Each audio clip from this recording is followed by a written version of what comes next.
Merci de regarder Canal 7. Bienvenue à votre débat politique décryptage cas par cas. Les jeunes face à l'élection présidentielle au Gabon, c'est le thème choisi pour ce numéro. Et pour en parler, nos deux invités que nous retrouverons tout à l'heure dans la deuxième partie de l'émission, Firmin Olo, le président des jeunes de l'Union nationale, nous rejoindra, ainsi que Patricia Lydie Moueli. Mais pour l'instant, découvrons qui est le premier invité de ce numéro. C'est dans l'entretien. À tout de suite.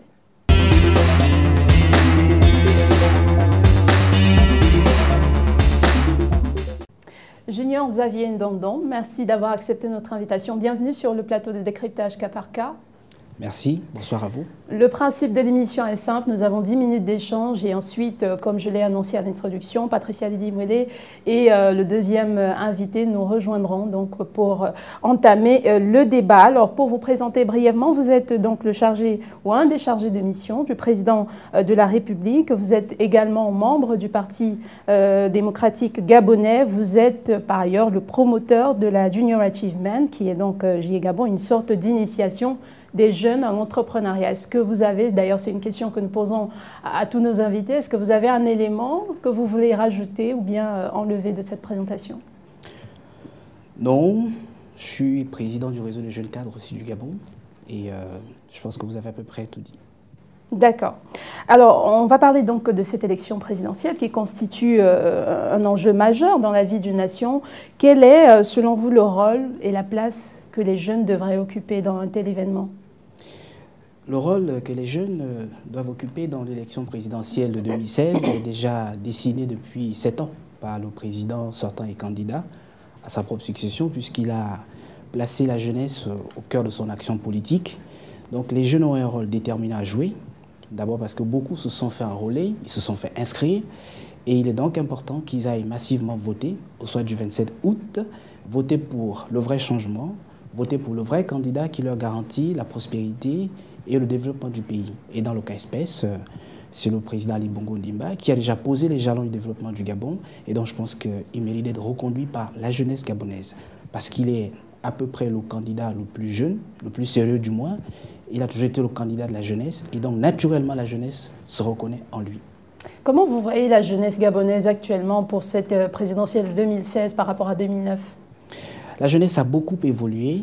Elle a connu un certain nombre de situations qui ne sont pas forcément des situations heureuses parce qu'aujourd'hui, l'adversaire de la jeunesse, c'est la pauvreté, c'est la précarité, c'est le chômage. Et donc, ces situations qui ne sont pas forcément heureuses sont des situations que les jeunes Gabonais ont vécues avec beaucoup de force, beaucoup de sérénité, beaucoup de patience. Et donc, je crois que les jeunes Gabonais sont capables de surmonter et transcender les difficultés.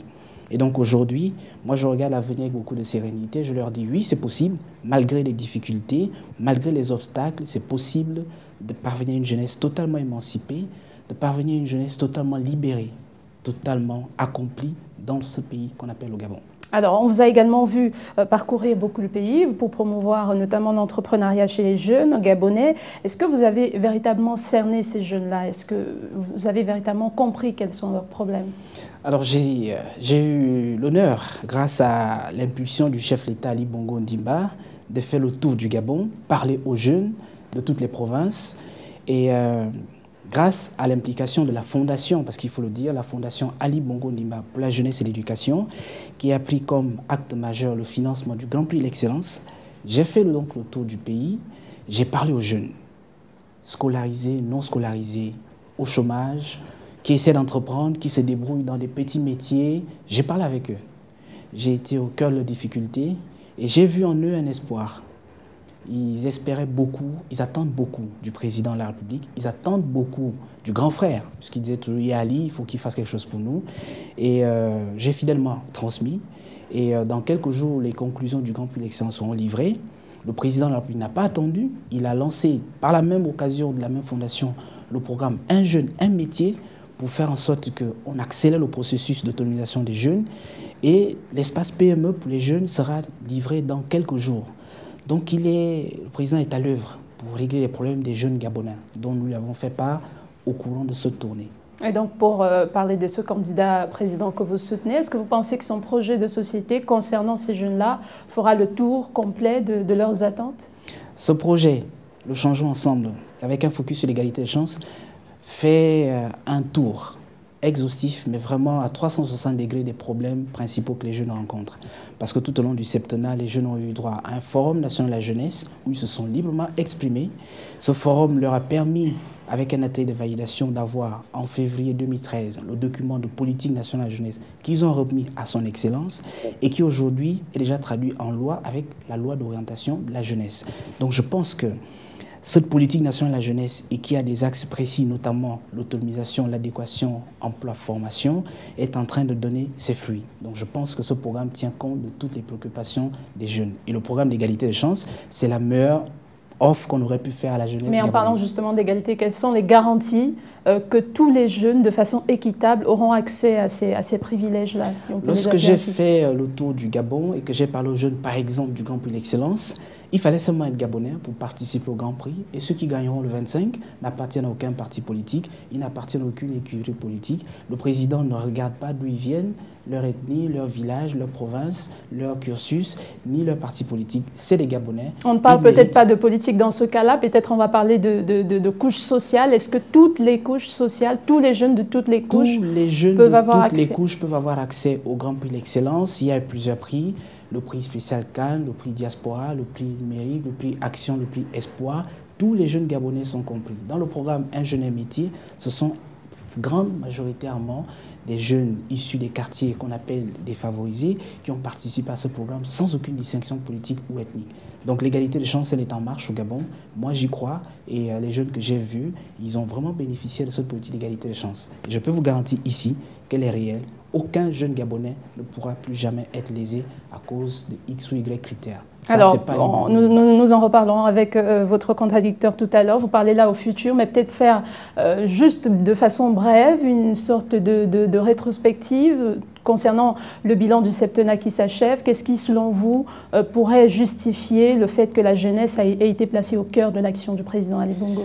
Alors, pendant 7 ans, le président s'est évertué à mettre en place des infrastructures qui bénéficient majoritairement aux jeunes, parce que ceux qui vont utiliser majoritairement les infrastructures, ce sont les plus jeunes, les routes, les hôpitaux, les écoles, les logements, c'est vraiment pour eux.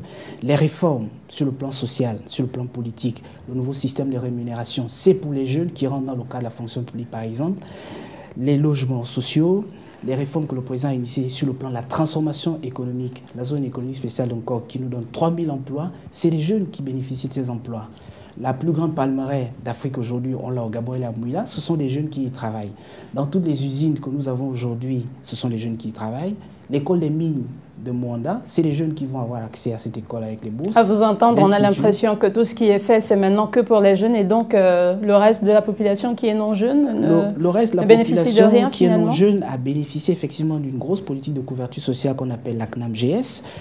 Et aujourd'hui, ce n'est pas un débat de jeunes ou de non-jeunes, c'est simplement pour mettre en avant ce qui a été fait au bénéfice des jeunes, parce que Ali Bongo ne travaille pas pour se présenter à l'élection depuis 2009. Il travaille pour préparer les prochaines générations de Gabonais à prendre en main l'économie de ce pays. Et quand on prépare la transformation d'un pays, on ne s'appuie pas seulement sur toute une catégorie, on s'appuie sur tous les Gabonais. Donc le président a travaillé pour garantir à la jeunesse un avenir durable, un avenir en confiance avec une économie forte. Il n'a pas oublié les personnes du troisième âge ou autres. D'ailleurs, quand il a travaillé sur le nouveau système de pension de retraite, c'est pour les personnes du troisième âge. Quand on travaille aujourd'hui sur la politique sociale du président, la prise en charge des personnes, des Gabonais économiquement faibles, ou la prise en charge des personnes qui sont malades par la CNAM-GS, on a plus de 874 évacuations sanitaires cette année. Ce n'est pas forcément des jeunes. Vous reconnaîtrez quand même qu'au niveau du chômage ou de l'emploi, tout au moins, ça reste quand même encore un sérieux problème, une épine dans le pied, même si les chiffres sont en baisse, il reste tout de même important et la population jeune est majoritairement celle qui pâtit le plus. Oui, qu'est-ce qui est fait pour faire participer cette jeunesse au développement du pays? La population jeune, effectivement, est la plus touchée par la question du chômage et tous les gouvernements du monde connaissent cette question parce que la crise elle est mondiale, elle n'est pas que gabonaise. Et ce que le président a fait, c'est qu'il a pris des mesures très fortes pour faire en sorte qu'il y ait une plus grosse implication des jeunes. Je peux vous citer des exemples. Lorsque nous sommes en crise, le président décide d'augmenter les salaires, nouveau système de rémunération. Dans le domaine de l'éducation, on a créé 6 000 nouveaux emplois parce qu'on a intégré ou titularisé des enseignants. Donc ces 6 000 emplois, ce n'est pas des gens qui ont 60 ans, c'est des gens qui sortent de l'ENS, de l'ENI, des écoles supérieures dans le domaine, par exemple, qui est celui de l'éducation.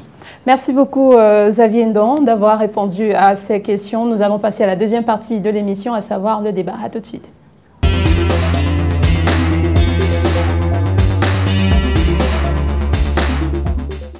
Le débat, c'est également avec vous, chers téléspectateurs qui nous regardez à travers notre page Facebook de décryptage cas par cas, bien sûr, et à travers les numéros courts et longs qui s'affichent au bas de vos écrans. La question de ce numéro, pensez-vous que la jeunesse gabonaise s'intéresse véritablement à la chose politique? Vous répondez par oui ou non. C'est donc la question de cette émission à vos claviers. Nous accueillons sur ce Patricia Lidimwele, bienvenue. Bonsoir Blanche, merci. Et le deuxième invité, du moins le contradicteur de Xavier Junior Ndondon, c'est Firmin Olo. Vous êtes, on le précise, président du Bureau national des jeunes de l'Union nationale. Vous êtes également conseiller municipal pour le compte du 1er arrondissement de la commune de Libreville. Vous êtes l'ancien président du syndicat des étudiants de l'UOB. Bienvenue. Merci beaucoup. Peut-être la première question, avant de donner la parole à Patricia, nous dire un peu, au regard des candidatures qui sont posées pour cette présidentielle, la jeunesse, on peut le dire, n'est pas véritablement représentée dans sa forme complète. On a des candidats qui ont, pour la plupart, des âges qui vont au-delà de 60 ans. Comment voulez-vous que la jeunesse soit représentée? Les statuts ne voudraient pas que la jeunesse soit représentée. Ici, en Afrique, on reconnaît un jeune jusqu'à 35 ans. Au-delà de 35 ans, on n'est plus considéré par la charte africaine comme étant jeune. À partir de cet instant, la constitution gabonaise voudrait qu'au moins vous puissiez avoir 40 ans pour postuler au niveau de la présidence de la République gabonaise. En ce moment-là, quoi qu'on dise ou qu'on fasse, les jeunes, pour le moment, ne peuvent pas être représentés. Et aucun jeune ne s'attend pour le moment à être représenté, vu déjà le pipage de la Constitution. Est-ce que vous pensez qu'ils peuvent se retrouver, se reconnaître dans ces candidats-là? Non, se reconnaître, c'est sur ce que chaque candidat peut dire. Qu'un jeune, à un moment donné, peut se retrouver. Si vous avez un candidat qui maximise sur l'avenir des jeunes et que lorsqu'on lit son plan d'action, les jeunes se retrouvent dans ce qu'il promet, en ce moment-là, un jeune peut se retrouver. Et pour le moment, comme rien n'est encore dit, dans ce sens, on préfère maintenir la chose telle. Patricia. Alors, Monsieur Olo, bonsoir encore, à nouveau. Merci. Alors, comme on dit pour l'émission, décrypter, c'est examiner, examiner pour dévoiler. Alors, actuellement, vous, en tant que jeune, au niveau de votre structure, l'Union nationale, quel est votre état d'esprit à quelques mois de la présidentielle, en tant que jeune? Mon état d'esprit? Bien sûr. Vraiment, c'est un état d'esprit assez difficile à décrire. C'est-à-dire? Parce qu'un premier temps, je m'attache à l'histoire, je m'attache à l'actualité, j'envisage l'avenir. Voilà pourquoi aujourd'hui, quand je me rends compte que depuis 1960 ou bien depuis 1993, on s'exprime, les jeunes votent, ils votent encore, mais leur quotidien reste le même. Mais c'est quand même une avancée significative si aujourd'hui les jeunes s'expriment. Il y a une liberté pour les jeunes. En ce moment, les jeunes se disent, est-ce qu'ils ont l'habitude de bien s'exprimer? Il est hors de question de s'exprimer, de choisir et de ne pas constater que son niveau de vie va d'un niveau plus bas à un niveau élevé. En ce moment-là, les jeunes aujourd'hui se doivent de jeter un regard vers l'avenir. On dit qu'on ne change pas l'équipe qui gagne. Alors, nous avons toujours eu des méthodes qui peut-être jusque-là on constate que ça n'a rien donné. Alors vous dites que le jeune doit regarder vers l'avenir. Qu'est-ce que vous voulez entendre par là? Lorsqu'il regarde vers l'avenir, je dis lorsqu'il regarde vers l'avenir, je voudrais qu'il soit en rapport avec ce qu'il a toujours fait lors des élections présidentielles passées. Alors, donc, en ce moment-là, si effectivement, par nos multiples choix antérieurs, les jeunes ont eu une bonne capacité d'apprendre, les jeunes ont eu un taux de chômage assez ramené, ne serait-ce qu'aux normes acceptables. En ce moment-là, peut-être, ne serait-ce que ces deux éléments, les jeunes peuvent dire bon, qu'on maintient la norme. Alors, mais comme ce n'est pas le cas, les jeunes, pour le moment, ne se retrouvent en rien. Vous également, alors? Oui, quand je ne me retrouve pas. Junior Gant, vous avez parlé tout à l'heure des inscriptions sur les listes électorales.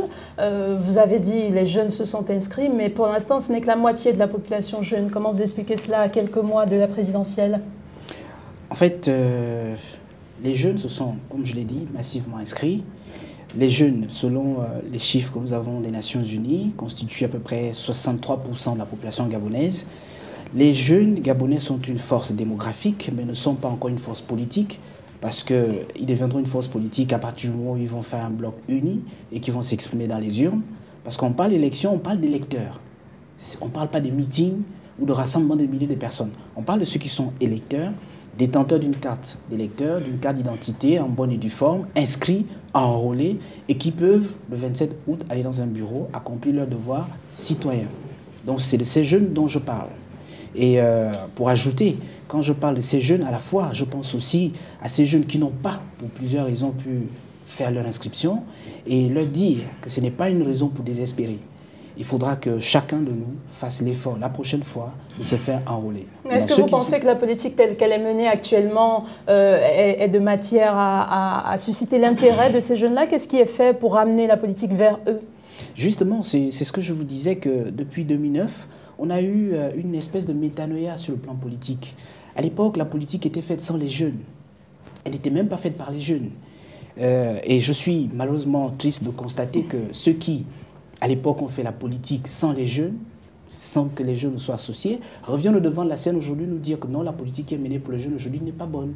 Alors que la politique qui est menée depuis 2009 par un jeune président, moi je pense, à juste titre, qu'elle est faite pour les jeunes. Alors monsieur, tout à l'heure dans vos propos, vous dites que vous êtes proche de la jeunesse. Est-ce que les jeunes des Mapan, ça vous dit? Bien sûr. Alors, est-ce que vous, étant proche des jeunes, vous êtes rapproché d'eux? Parce que, semble-t-il, ces jeunes-là se retrouvent aujourd'hui mis à l'écart par les émergents que vous êtes. Est-ce que vous vous êtes approché d'eux? La première chose déjà que je dois corriger, Madame Mouillet, c'est qu'il n'y a pas d'un côté les émergents et d'un autre côté d'autres jeunes. Mais vous êtes un jeune émergent. Moi, je suis un jeune émergent, j'assume le statut d'émergent parce que c'est un statut universel. Un statut universel de Gabonais qui me donne le droit de m'exprimer sur mon pays et qui me donne le droit de poser la question, mais qui n'est pas émergent au Gabon? Nous tous, nous voulons le développement du Gabon. Et ceux qui veulent le développement du Gabon, ce sont eux les émergents. Donc on ne peut pas mettre d'un côté certains qui veulent le développement du Gabon qu'on appelle les émergents et mettre d'un autre côté d'autres comme s'ils ne voulaient pas le développement. Tous les Gabonais veulent vivre dans un pays prospère, dans un pays de paix.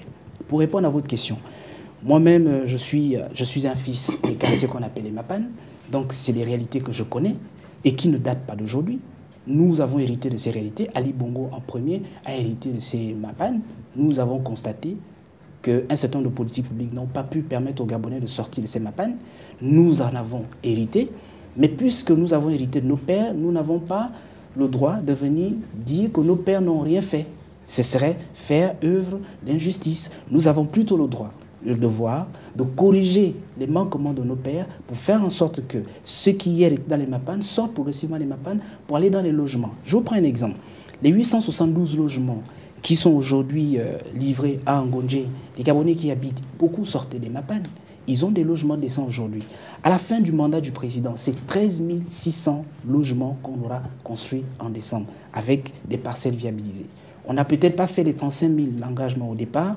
Il y a eu beaucoup de problèmes dans la mise en œuvre, mais nous avons quand même fait beaucoup d'efforts pour faire en sorte que les Mapan soient un souvenir ou un rêve oublié. Mais sauf que peut-être il y a des Mapan renouvelés, c'est-à-dire ces Mapan-là qui sont partis sont remplacés par d'autres jeunes qui sont venus occuper ces Mapan. Donc c'est pour dire que ça ne finit jamais, quoi. Ça finira bien un jour parce que avec la ferme volonté qui est celle du président, il va éradiquer tous les MAPAN du Gabon. Pourquoi? À l'époque, pourquoi c'était difficile? Parce que nous n'avions pas un cadre politique clair. Aujourd'hui, avec le président, on a une réforme, on a un schéma directeur d'infrastructure qui est clair et cohérent, qui a été voté par notre Parlement. Donc aujourd'hui, quel que soit le président, le ministre au Gabon, il a un tableau de bord du développement. Il sait quelles sont les priorités, il sait quels sont les corridors de route, où il faut faire des investissements en termes de logement, en termes de route. Donc aujourd'hui, la priorité, c'est de faire en sorte qu'on construise beaucoup de logements pour désengorger d'abord les espaces qui étaient pas occupés, ensuite vider les MAPAN pour leur donner des logements décents. D'accord, Fima Junior, dont on a parlé tout à l'heure au cours de l'entretien de ces privilèges qui étaient mis sur pied par le chef de l'État depuis 2009. Est-ce que vous avez l'impression, et je lui ai posé la question d'ailleurs, que tous les jeunes, de façon équitable, ont accès à ces privilèges-là? Je voudrais commencer par un élément très important. Monsieur Junior, il dit qu'il est émergent. Tous les jeunes ne sont pas des émergents. Il y a peut-être, c'est une aspiration, tout le peuple gabonais se veut émergent. Merci de le On reconnaître. souhaite atteindre l'émergence. Merci de le reconnaître. Nous avons une idée des pays qu'on a qualifiés d'émergents. Alors, la différence qu'il y a à faire au niveau d'ici même, c'est que vouloir l'émergence, ce n'est pas être déjà dans l'émergence. Lui, il est dans l'émergence. Moi, je ne suis pas encore dans l'émergence. Vous voyez que nous qui sommes jeunes, ici au plateau, il y a déjà un problème. Si effectivement l'émergence concerne un pays, en ce moment-là, il est hors de question de trouver des jeunes qui soient déjà émergents et d'autres qui n'y soient pas encore. Alors, ça c'est un premier aspect. Et de deux, il faut aussi ajouter, il a dit au début, que le président a décidé, quand vous avez parlé du rôle des jeunes pour l'élection de 2016, le président a décidé de ce que les jeunes doivent faire en 2016. Mais vous voyez que, est-ce qu'on pèse effectivement les mots? Le président a décidé. Donc finalement, les jeunes, pour eux, ils ne sont là qu'à être assujettis à cette décision, bien sûr que tordue. Mais Monsieur Olo, s'il vous plaît, on regarde aussi aujourd'hui l'offre politique Oui, et la vôtre non, au niveau de l'Union nationale, oui, s'il vous plaît. oui, suivez. On se rend compte aussi qu'il y a des jeunes qui ont du mal justement à lire la stratégie politique Non, au niveau de suivez, l'Union nationale qu'au suivez, niveau justement de la majorité. Lire la stratégie politique, ce n'est pas un atout qu'on peut dire, bon, ok, lire la stratégie politique. Non, il y a une base en tout. Les jeunes font la politique depuis. À chaque fois on a parlé d'élection, les jeunes ont été impliqués. Surtout l'élection présidentielle. Je dis à chaque fois on parle d'élection, les jeunes sont impliqués. À vous de réduire élection présidentielle, élection législative, élection... Non, je dis à chaque fois on parle d'élection ici. Mais ils sont impliqués de quelle façon? Impliqués. Parce qu'on les voit, je m'explique, on les voit beaucoup dans les défilés, dans les marches, dans des clips, dans des concerts. C'est ce que je dis. Et ici, cette émission a cet objectif-là de canaliser l'action des jeunes face à une élection. Dans les temps anciens, les jeunes ont été réduits au pavoisement. Faut coller, nuitamment. Il faut faire le nombre, il faut porter des t-shirts, ainsi de suite. Ça a été souvent le travail des jeunes en période électorale. Aujourd'hui, il y a lieu d'avoir une autre vision de l'implication des jeunes. Voilà pourquoi je vous dis que les jeunes se doivent de regarder ce qui a payé autrefois, qui mérite d'être conservé aujourd'hui, ou bien qui n'a pas payé et qui nécessite d'être automatiquement remplacé. Monsieur Olo, je reviens sur ma question. Oui. Vous, en tant que jeune, j'ai dit tout à l'heure qu'il y a des jeunes aujourd'hui qui ont du mal à lire une stratégie politique, notamment dans l'Union nationale ou encore dans la majorité. Vous, en tant que jeune aujourd'hui, vous intéressez à la politique. Qu'est-ce que vous faites justement pour mobiliser d'autres jeunes comme vous à la chose politique? Je crois que par mon histoire, par mes réactions, par ce simple passage à cette émission, c'est ce que je fais. pour essayer de sensibiliser les jeunes. Lorsque je sensibilise les jeunes, en ramenant les points de vue des uns et des autres, parce que les actions, sinon les choix des jeunes, c'est en fonction de ce que eux ils pensent. Alors en ce moment-là, il faut d'abord façonner cette façon de penser pour épouser une autre idée. Donc ce que je dis, pour mobiliser les jeunes, je mobilise les jeunes à ma cause, c'est-à-dire à ma façon de voir. Lui, il mobilise à sa façon d'être émergent, au point de dire, ok, les jeunes, ils sont bien. Moi, je dis actuellement, les jeunes face à la situation actuelle n'ont rien reçu, sinon qu'il soit considérable, ne serait-ce que de ce premier septennat du nouveau président. D'accord. Pour dire que, lorsqu'on parle du chômage, nous sommes à 40% du taux de chômage des jeunes. Nous y reviendrons. Je vous propose de rester sur cette idée. Nous y reviendrons. Juste parler de cet engagement des jeunes, de cette révolution. Vous en avez parlé tout à l'heure avec l'accession d'un jeune à la tête de l'État. Est-ce que vous pensez qu'on peut faire quand même cette révolution sans les anciens, quelque part dans les alentours? Non, c'est pas possible. Écoutez, c'est pas possible de le dire. Un pays se construit à la fois avec la force, la jeunesse, la sagesse des anciens et la beauté des femmes. C'est cette trilogie qui fait l'harmonie d'un pays. Et il n'y a nulle part une possibilité d'opposer les vieux ou les jeunes. Ça, ce débat, ce n'est pas un débat sérieux.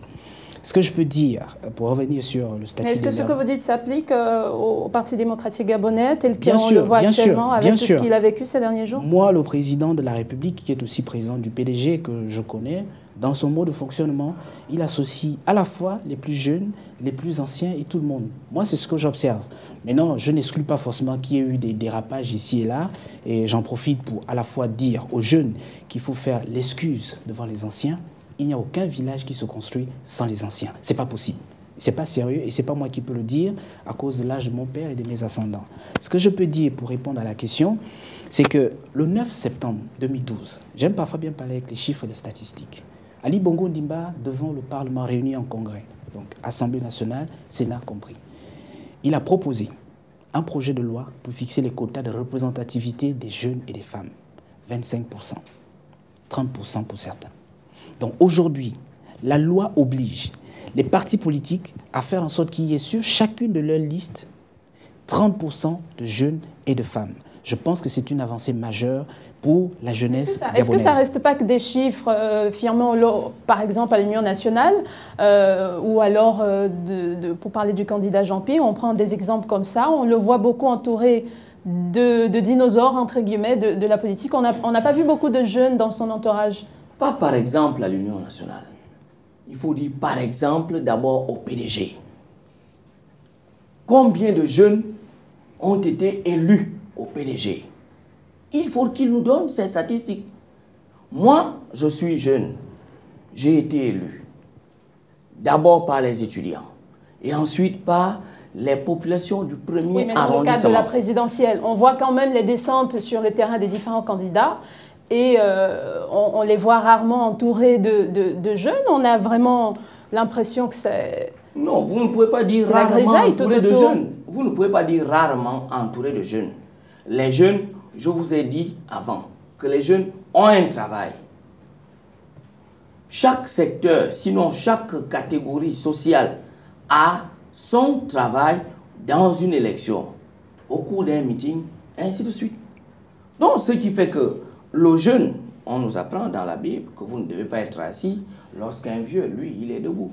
Quand vous êtes jeune. Vous pensez que c'est valable en politique? Non, il faut que ça soit valable. La loi de la Bible ne se doit pas d'être façonnée par des petites pensées politiques. Non. Je dis, quand vous voyez chaque sortie d'un homme politique, tous ceux qui vont à l'intérieur du pays, tous ceux qui jouent ici la politique dans Libreville, ils ont toujours et toujours des jeunes. Alors, monsieur Olo, vous dites que vous êtes élu municipal. Vous avez été élu par les électeurs. Vous avez été voté également par les étudiants. Alors, aujourd'hui, en dehors de vous, est-ce qu'il y a encore un autre exemple au niveau de l'Union nationale? Oui, il y a un jeune, lorsqu'on se retrouve au conseil municipal, il y a même un plus jeune que moi. Il est adhère. il est adhère. J'ignore son nom, j'oublie, pas ignorer, j'oublie son nom.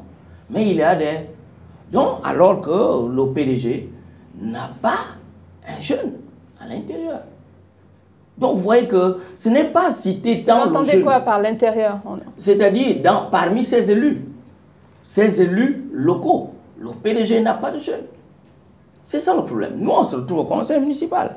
Alors, donc je dis, quand on parle de jeunes, ce n'est pas tant d'en parler à la bouche, oui, les jeunes, il faut mettre les jeunes, il faut mettre les jeunes, il faut mettre... Non, ce n'est pas ça. Dans le PDG, il y a quand même des jeunes qui ont été élus aussi. Il faudrait le réaliser. Monsieur Olo, dans le PDG aussi, il y a des jeunes qui ont été élus auparavant. Et en tant que jeunes, ils ont aussi été élus. Qui? Au niveau du PDG. Citez un exemple, peut-être moi je suis... Donc, citez-moi un seul exemple. D'accord. Junior, donc je voudrais qu'on avance un peu dans le débat. On va parler peut-être des offres politiques de ces candidats-là. Les points consacrés aux jeunes ne sont pas nombreux. On en a fait quelques-unes de ces offres politiques. Et la jeunesse, en dehors bien sûr du point de réforme d'éducation qui d'ailleurs figure dans presque tout, dans toutes les offres politiques, notamment de l'opposition.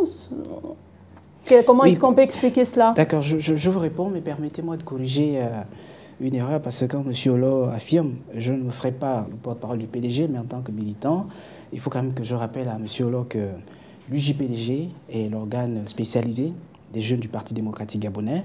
À sa tête, il y a un secrétaire général adjoint qui est élu local dans la commune d'Akanda. C'est un fait, il est jeune. Et je crois qu'à la mairie d'Akanda, il y a le deuxième maire adjoint de la commune d'Akanda qui est aussi une jeune, il a moins de 35 ans. Et au conseil municipal, il se retrouve.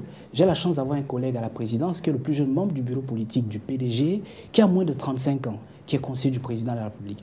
Et si vous voulez qu'on commence à faire étalage, je peux citer l'exemple du plus jeune parlementaire député du PDG, qui a moins de 40 ans, moins de 35 ans même. Et lorsque l'ancien délégué national de l'UJPDG quittait ses fonctions en 2013, il était élu député, il avait moins de 35 ans. Pour dire simplement que s'il faut faire la liste des jeunes qui ont été élus au PDG, je crois que M. Olo peut s'adresser à son homologue de l'UJPDG. Ils peuvent à loisir avoir ce débat qui ne m'intéresse pas parce que je peux lui donner des exemples à tutelle. Ce qui m'intéresse, après avoir corrigé cette petite injustice, c'est de parler maintenant de l'offre politique. Je n'ai pas l'impression que l'opposition ait une réelle offre politique pour les jeunes. Parce que d'abord, cette opposition est constituée des gens qui ne sont pas jeunes. Et moi, j'ai un petit fait que j'ai envie de partager avec vous. Monsieur Olo et moi, en 1982-1983, nous étions déjà nés. En 1982, il y en a qui ont décidé de là où je dois apprendre, de l'hôpital où je dois aller, des routes que je dois emprunter, de la formation, de l'éducation et de l'emploi que j'aurai plus tard. 34 ans plus tard, ce n'est pas sérieux que ce soit les mêmes qui doivent venir décider de mon avenir. Je refuse d'accepter que ceux qui étaient aux commandes en 1982, 1980, 1983, lorsque j'étais bébé, qui n'ont pas pu décider d'un avenir radieux pour moi, soient les mêmes qui aujourd'hui viennent me dire qu'ils doivent décider de mon avenir. Je le refuse. La seule chose que je leur permets de faire, c'est que moi, je dois décider de leur retraite. Donc, je pense qu'il y en a qui sont disqualifiés pour avoir un débat politique aujourd'hui au Gabon. Pourquoi? Parce que moi, en tant que jeune, je n'ai pas eu l'enfance que certains ont eu lorsqu'ils étaient jeunes. Je n'ai pas eu l'enfance dont j'aurais pu rêver. Je n'ai pas eu l'éducation que j'aurais souhaité avoir parce qu'il y en a qui n'ont pas pris les bonnes décisions quand ils étaient ministres des Éducations nationales, ministre de la formation professionnelle, ministre de l'Emploi, ainsi de suite. Et donc, quand Ali Bongo, lui, il prend le courage de prendre les bonnes décisions, je pense que nous devons, jeunes, le soutenir et l'encourager à faire mieux. Faire le contraire serait faire preuve de mauvaise foi, pour une raison simple.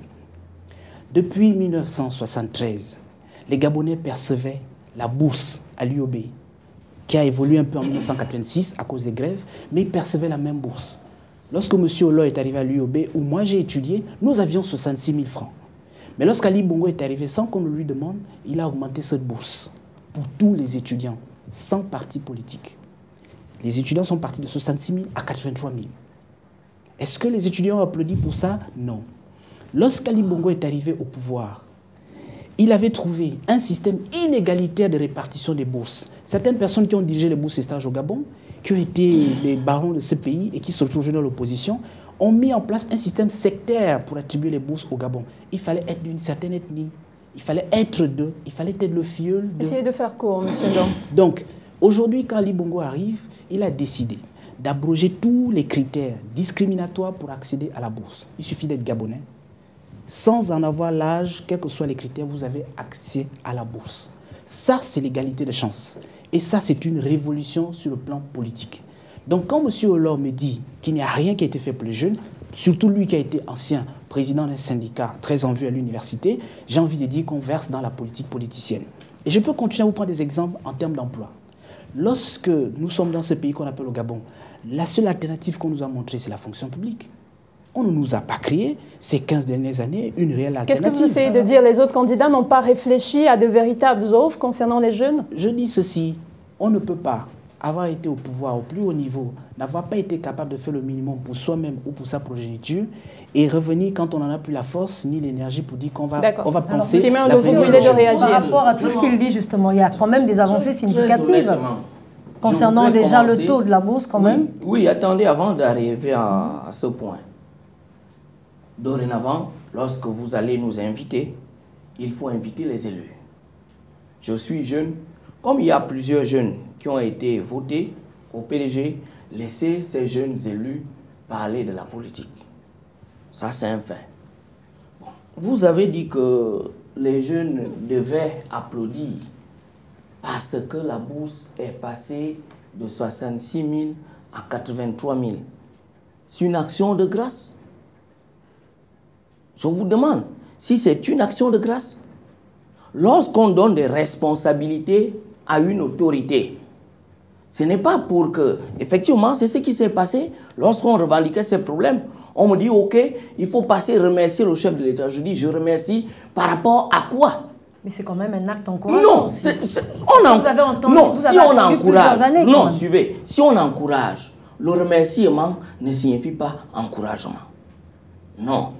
Sur l'offre, vous avez... Non, suivez. Je dis, il y a quand même une satisfaction derrière ça. Suivez. On dirait qu'en français, vous avez des cours à nous faire. Je dis bien remercier le chef de l'État. C'est peut-être lorsqu'il fait quelque chose que lui, il ne devrait pas faire. Mais que lui, de par sa bonne volonté, a pu le faire. Mais il est de son devoir. Alors, je voudrais qu'on revienne un peu sur les offres politiques. C'est la question qui vous était posée à tous les deux. La jeunesse, elle ne semble pas vraiment prise en compte. Elle est un peu lésée dans les différentes offres politiques, notamment celle de l'opposition. Sur les offres politiques, par rapport aux candidats déjà déclarés, on voudrait orienter la vision des jeunes. Alors, le moment sera effectivement donné pour que les candidats puissent déballer de tout ce qu'ils réservent aux jeunes, c'est-à-dire à l'avenir de notre pays.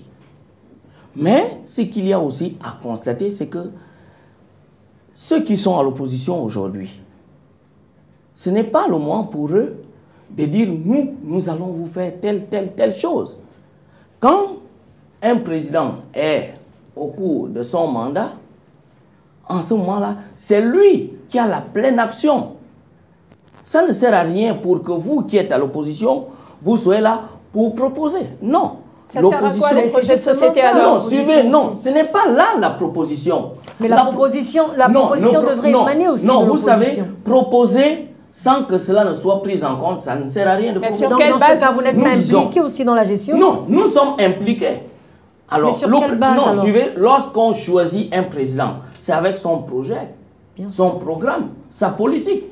Alors, lorsque vous, qui n'avez pas été voté, sinon choisi, élu, mais vous devez là de voir l'action du président qui avait été voté pour que, à chaque fait et geste, si peut-être c'est mal fait, vous puissiez critiquer. C'est ça le rôle quand tu es à l'opposition. Maintenant, au moment venu, c'est-à-dire à la fin de son mandat, vous aussi à l'opposition, vous faites le bilan de celui qui était là par rapport à tout ce qu'il avait promis. Et c'est en fonction de ces multiples promesses non tenues que vous, à l'opposition, vous devez d'élaborer un plan d'action, sinon un projet pour intéresser de plus en plus de Gabonais. Donc ça veut dire que s'il n'y a pas de proposition dans les projets de société concernant les jeunes, le président en activité alors a donc eu excellente note. Il a fait un travail impeccable en matière des jeunes. C'est ce que vous voulez dire? Vous avez mis ci avant. Vous avez bien fait de mettre ci. Mais puisque vous justifiez cela, vous justifiez le fait qu'il n'y ait pas de volet complètement dédié à la jeunesse. Non. Il y a des volets qui avaient été rédigés comme ça. Mais ce que nous disons, je suis réaliste. Je suis au quotidien. Je ne suis pas celui qui raconte. Alors, monsieur Ndong, suivez. Par rapport au projet, je voudrais qu'on dise au Gabonais, bon, ok, le président, avant, il avait trouvé tant de lycées. Il y a maintenant tant de lycées. Un accroissement de tant de lycées. Par conséquent, l'effectif, le sureffectif dans les classes est passé de temps à un niveau normal. En ce moment-là, les jeunes vont se retrouver. On va voir, le taux de chômage était à tel ou tel niveau. Pour les jeunes, voici, il est déjà ramené. Est-ce que vous êtes en train de tout mélanger? Vous parlez de bilan, nous on parle de propositions. Non, vous battez campagne avec quoi? Juste peut-être répondre à cette question, ça semble un peu confus. Est-ce qu'on ne bat pas campagne avec des propositions justement qui font partie du projet? Vous savez pourquoi j'ai du plaisir à parler avec un représentant de l'Union nationale? Parce que j'ai constaté effectivement que leur ligne politique est tordue. Pourquoi tordue? Je me souviens que ce parti politique a fait un congrès pour dire qu'ils n'auront pas de candidat à l'élection présidentielle tant qu'Ali Bongo est au pouvoir. Ali Bongo est toujours au pouvoir. Ensuite, ce parti fait un congrès maintenant pour désigner un candidat à la candidature du Front pour l'élection présidentielle. Mais mieux, ce même parti politique, en décembre l'année dernière, avait demandé aux Gabonais de ne pas aller se faire enrôler sur les listes électorales parce qu'il n'y aura pas élection. Maintenant qu'ils sont candidats, leurs militants ne se sont pas fait enrôler, je pose une question de cohérence politique. Pourquoi vous allez à une élection alors que vos militants, vous ne les avez pas encouragés à aller se faire enrôler? Bref, les incohérences de ce parti politique sont tellement légion que je préfère ne pas entrer dans un débat, comme j'ai dit, politicien. Je parle des choses politiques, de ce que le président a fait. Ce que je retiens que le président a fait pour la jeunesse gabonaise, c'est que le président est arrivé comme un bon père de famille et qui a trouvé que la destination que le pays était en train de prendre n'était pas la bonne. Et en tant que bon père de famille, il dit aux enfants, nous allons faire des économies, nous allons serrer la ceinture et je vais vous former pour que demain, même si je ne suis plus là, vous puissiez être prêts à continuer. Parce que le Gabon éternel, il n'appartient pas à un individu. Avant nous, il y a eu Omar Bongo, avant lui, il y a eu Léon Mba, avant, il y a eu d'autres de nos papas, et après, il y en aura d'autres. Donc, Ali Bongo est arrivé au pouvoir, il a trouvé une situation difficile sur le plan économique, sur le plan social, sur le plan des infrastructures, sur le plan éducatif. Ce qu'il s'est avéré à faire, c'est d'abord de reconstruire la maison Gabon à partir des fondamentaux. L'éducation fait partie du capital humain. Tout à l'heure, je vous ai dit qu'en 7 ans, nous avons fait 6 000 emplois dans l'éducation. 6 000 enseignants ont été soit titularisés ou intégrés. Mais c'est un record dans un pays. Nous avons fait, en 7 ans par exemple, nous avons porté le budget des bourses. Ils étaient 10 351 boursiers en 2009. Aujourd'hui, ils sont à plus de 30 000, multipliés par 3. Mais c'est un record. Le budget des bourses a été augmenté de plus de 24 milliards.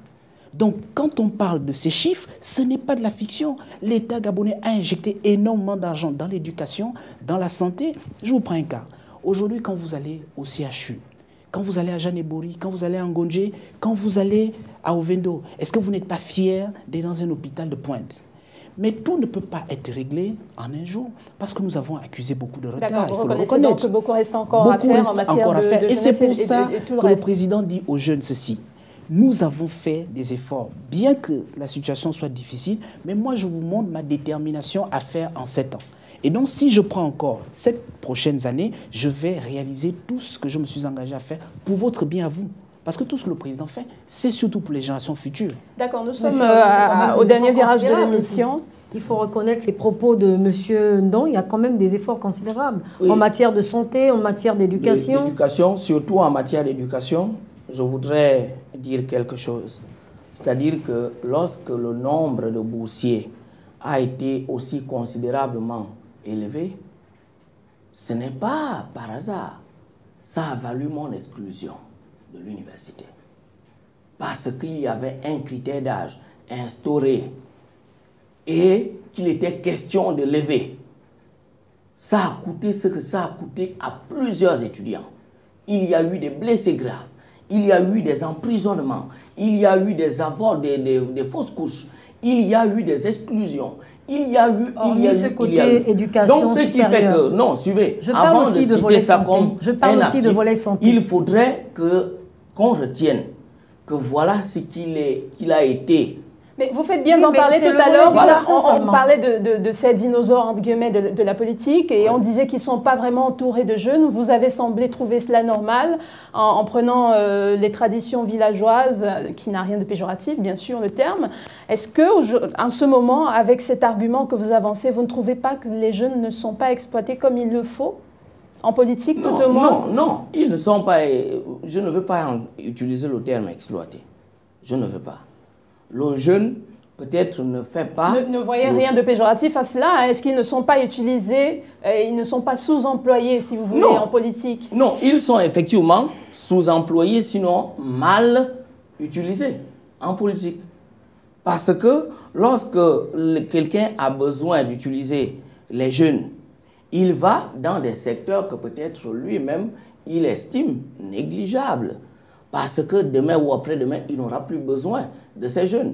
Voilà pourquoi je vous dis, lorsqu'on pense aux jeunes, on se doit de prévoir ce qui préoccupe la jeunesse. Mais aujourd'hui, qu'est-ce que vous faites? Pareil, hier, vous avez grévé, pour avoir cette augmentation de bourse. Aujourd'hui, qu'est-ce que vous faites pour faire entendre vos voix, pour que ça compte, par exemple, pour cette présidentielle de 2016? Je suis coordinateur des jeunes de l'Union nationale. Je participe aux émissions pour essayer de sensibiliser les jeunes sur la manière de penser suite à cette élection de 2016. Je n'aurai pas autre chose à faire. Je n'aurai pas. Normalement, je pense que... après être expulsé de l'université, je suis effectivement à la maison. D'accord. Voilà. Et il y a un élément très important qu'il avait lieu de relever. L'Union nationale, lorsque vous suivez les émissions ou bien les passages, aucun membre, aucun dirigeant de l'Union nationale n'a été à la télé ou à la radio pour dire « Ok, peuple gabonais, pas question de s'inscrire sur les listes. » Peut-être je me trompe, il faut me le rappeler. Pas question. Alors, notre congrès aussi, lorsque nous nous sommes prononcés au congrès ordinaire, ce n'était pas pour dire « Ok, tant qu'Ali est au pouvoir, on ne va pas. » Ça, c'est votre façon de voir. Nous avons dit et nous continuons de dire, Ali n'est pas à l'élection avec le candidat de l'Union nationale. Pas de sans-papier en face de nous. Ça, on le retient. Ce n'est pas un jeu. D'accord, mais on sait quand même qu'on parle là du président de la République, monsieur, prière d'habiller son nom, monsieur Ali Bongo Ondimba, qui reste jusqu'à preuve du contraire mais il avait prononcé le chef de cet État. Alors peut-être pour terminer, quelles sont les attentes, et la question s'adresse à tous les deux, en tant que jeunes, qu'est-ce que vous attendez de cette élection présidentielle et selon vous, quelles sont les attentes des jeunes? Les attentes des jeunes, comme je l'ai dit, contrairement à M. Lo qui ne fait que sensibiliser à la télé, moi, j'ai parcouru le Gabon entier à plusieurs reprises. Je parle avec les jeunes et je vois comment le président change la vie des jeunes. J'ai des témoignages des jeunes, pas seulement des témoignages, mais je suis un acteur de cette transformation des jeunes parce que je connais des jeunes, il y a 3 ans, 4 ans. Et donc, qu'est-ce qu'ils attendent pour la présidentielle 2016 ? Madame Blanche, si à chaque fois j'ai des interventions très courtes... Monsieur Ndong, nous courons après le temps, s'il vous plaît. Je ne pourrais pas aller jusqu'au bout de ma pensée. Permettez que je puisse vous dire comment le président change la vie des jeunes, parce que j'en suis un acteur. Oui, mais la réalisation ne nous permettra pas, donc brièvement, qu'est-ce que les jeunes attendent de cette élection? Les jeunes attendent de cette élection un homme qui soit capable de prendre ses responsabilités et qui ne se débine pas. Ils attendent un leader qui monte la voie et qui est capable de tenir ses engagements. Et je pense, pour ma part, sans risque aucun de me tromper, le seul capable aujourd'hui et qui a démontré qu'il est capable de tenir ses engagements vis-à-vis de la jeunesse, c'est Ali Bongo Ondimba. D'accord. Et je vais vous dire pourquoi. Parce que je connais des jeunes dont la vie a changé sous le septennat d'Ali Bongo Ondimba, sans aucune distinction de race, ni d'ethnie, de quartier. Selon vous, qu'est-ce que les jeunes attendent? Qu'est-ce que vous, en tant que jeunes, vous attendez de cette élection présidentielle? Les jeunes attendent que la constitution de notre pays soit respectée sur toute la ligne. Si vous n'avez pas d'acte de naissance pour prouver que vous êtes effectivement gabonais, tel que le veut la loi, vous ne devez pas être retenu. Vous pensez vraiment que la volonté de la jeunesse se limite à ça? Vous la limitez à cela, la jeunesse gabonaise? Non. C'est là la le toute seul première problème volonté de la jeunesse gabonaise, vous Ça, pensez? c'est la toute première volonté de C'est la la jeunesse. volonté de l'Union nationale ou Je de peux- la non, jeunesse? non, Suivez, ça. suivez. Vous ne pouvez pas être dans un pays et être capable de sous-estimer ou bien minimiser la constitution de ce pays. Est-ce Quel qu'on que minimise pas la soit. constitution Non, de suivez. notre pays? Voilà On peut- pourquoi on peut je dis, on peut les répondre à jeunes ça. aujourd'hui, ils D'accord. ont besoin que leur constitution soit respectée. D'accord, On peut nous répondre à retiendrons que ça. c'est Firmin On peut Olo. répondre à ça, Voilà. s'il vous plaît. Une minute, En une seconde. minute, ce qu'il faut retenir, la Constitution dont M. Paolo, notamment l'article 10, sera respecté. Parce qu'Ali Bongo Ndimba, contrairement à ce que les gens racontent, il a ses papiers. Il est fils d'Omar Bongo et sa mère est connue de tous. Maintenant, chacun attendra la date de dépôt des candidatures pour aller constater D'accord. de la validité de son acte de naissance. D'accord. Et moi, je rassure les Gabonais en disant, il est Gabonais de père et de mère et il sera candidat Ok. et que c'est un faux débat. Rendez-vous donc à la Sénat. Merci Firmin Olo d'être passé. Merci Junior Xavier Ndondon d'avoir accepté notre invitation. Merci Patricia Lidimouélé. Merci à vous de nous avoir suivis. Le débat se poursuit. N'oubliez pas sur notre page Facebook et sur les réseaux sociaux ainsi que les numéros qui s'affichent au bas de vos écrans. Merci de nous avoir suivis une fois de plus. Merci à l'équipe technique. Au revoir. À très bientôt sur Canal 7.